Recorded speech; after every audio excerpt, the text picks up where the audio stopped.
Hello everyone and welcome back to the Bonehead Collective. This is going to be a really quick video, but this is probably the most exciting detail in the entire trailer that Nintendo dropped today for Tears of the Kingdom.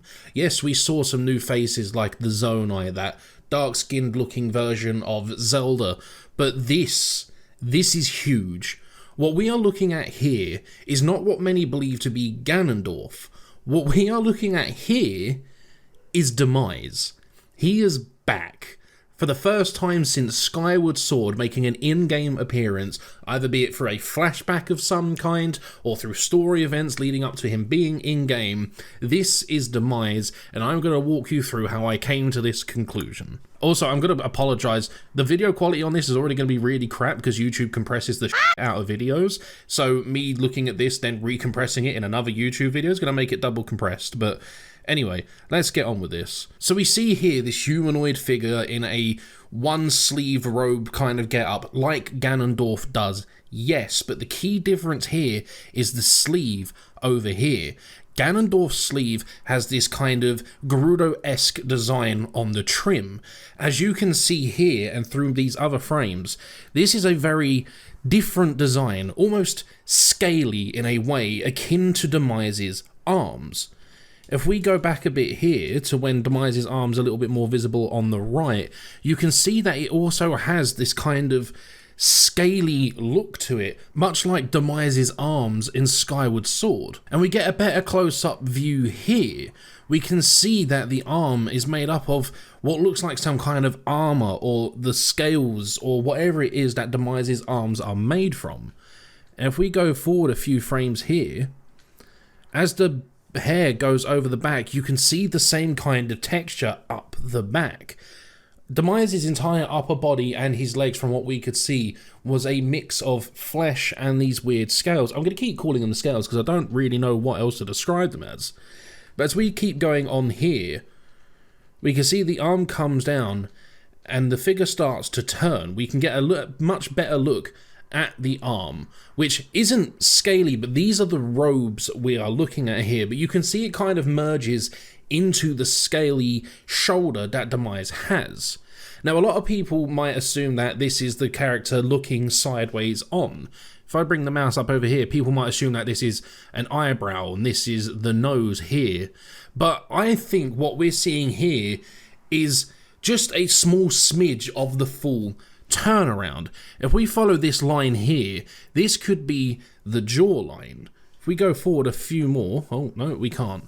But if we look at this dip here, this could be the brow line. We come over here to the cheeks down to the jaw. We got a little bit of the neck here.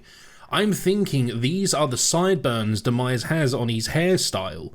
The only thing I can't account for is what looks like a horn or a tusk. It might be one of Demise's earrings that he wears, or he's got like a, you know, he's accessorized up a little bit more to be a little bit more pointy. But the hair is the same kind of fiery, tangly mess that Demise has. It could even be Malice itself. Like, Ganon is the source of Malice, and Demise is the source of Ganon's power that was established back in Skyward Sword. Demise is the whole reason that Ganon's cycle with the hero and with Zelda exists. What I'm thinking of here is we are getting a very slight turnaround before we see the full reveal of Demise. This is Demise.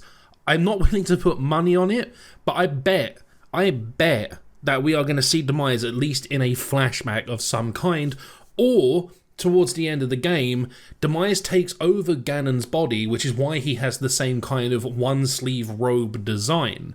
And then the dark-skinned blonde girl we see in the trailer as well is Zelda and Hylia merged, or Zelda awakened to her Hylia form.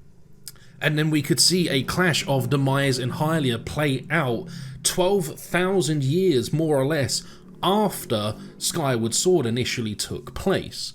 I know the timeline between Skyward Sword and Breath of the Wild / Tears of the Kingdom is, you know, up for debate and kind of speculative at this point, but you know what I mean.